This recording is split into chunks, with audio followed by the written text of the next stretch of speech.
Okay, now for a look at President Biden's economic scorecard, I want to bring in William Lee, the chief economist at the Milken Institute. William, always a pleasure to have you with us. Thanks very much for taking the time. Thanks for having me, Sean. Nathan really hammered away on a lot of it. Where to begin? Democrats had such high hopes moving the U.S. forward. What is your grade on President Biden's first year in office? Well, I give him an A for doing what he said, which is that he wanted to bring a diversity of views into government. And that he did. He brought a diversity of views to a range of areas, going from regulating the banking system, green investments, as well as the military. But unfortunately, one of the results of having this huge diversity of views is that there's a gridlock like we've never seen before in Washington across the board, because there wasn't a clear set of achievable goals that the diversity of views could agree on to implement immediately. So as a result, I think we see COVID policies that essentially were off and on, pushing the economy off and on, and tremendous amount of certainty was created in the minds of the public about whether we can go back to work or not, whether it's safe to go back to work or not, whether we need to wear masks or not. So I think the messaging that came from this diversity of views became very confused and has become very detrimental to the presidency. Okay, William, it sounds like an A for effort, but still an incomplete on the rest of the grade. And, there is this huge divide, not only in between the two parties, but also between reality and public perception. He has really tried to push a lot of his programs to the forefront, but just hasn't been able to do that. Talk about the public perception versus the reality. I think the perception that the president wants to give is that, in fact, he said in his speech, the first thing he said was, I created more jobs than all four Republican presidents before me combined.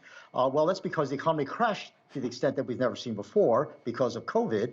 But at the same time, as much as he has created jobs, he has also destroyed a lot of jobs permanently.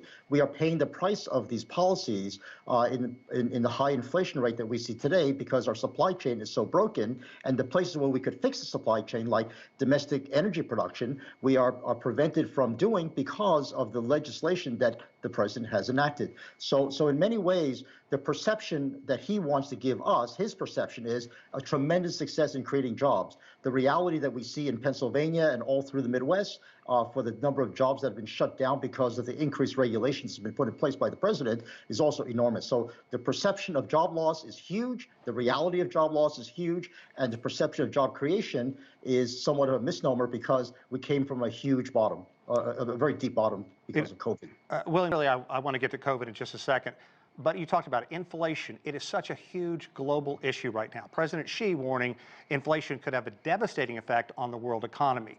Now, lots have gone wrong for the U.S. president. Build Back Better, chiefly. Now, can that measure be salvaged, and how can you breathe life into the U.S. economy? I think a lot of people thought he would reduce the punishing tariffs that Trump implemented against China, but that certainly has not happened. Well, actually, that's a great question, because Build Back Better is the source of some of that inflationary pressure, not the cure. Because one of the things that he had hoped to do was increase the productivity of the U.S. economy by improving the skills of people. And so he said, look, I'm going to give everybody a free education. You don't have to pay for it at the community college level. Well, if people are told you don't have to save for your education, they start to spend more of that money that was given to them in the relief checks that they got.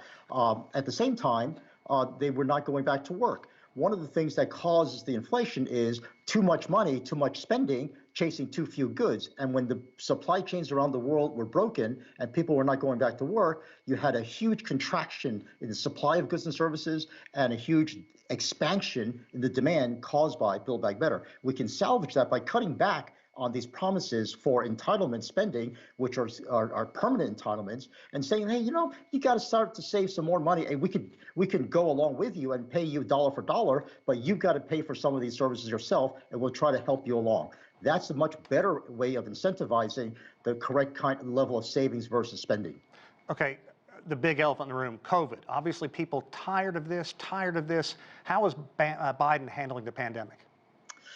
Yeah, again, unfortunately, the messaging has never been good coming out of the government. It was true with the Trump administration, and it's even more so with the Biden administration, because Biden said Trump made a lot of mistakes telling you all sorts of misinformation. I'm going to be straight with you. I'm going to tell it as the scientists tell it to you. And unfortunately, his scientists have completely bungled the message from messaging about the need for masks, the CDC, when it is that it was safe to return to schools and let schools open. When do you shut down schools? All the criteria that we need to restore the operation of the economy have been essentially messed up by the inconsistent messaging coming out of the CDC and public health officials like Dr. Fauci. As always, a pleasure. William Lee, Chief Economist at the Milken Institute.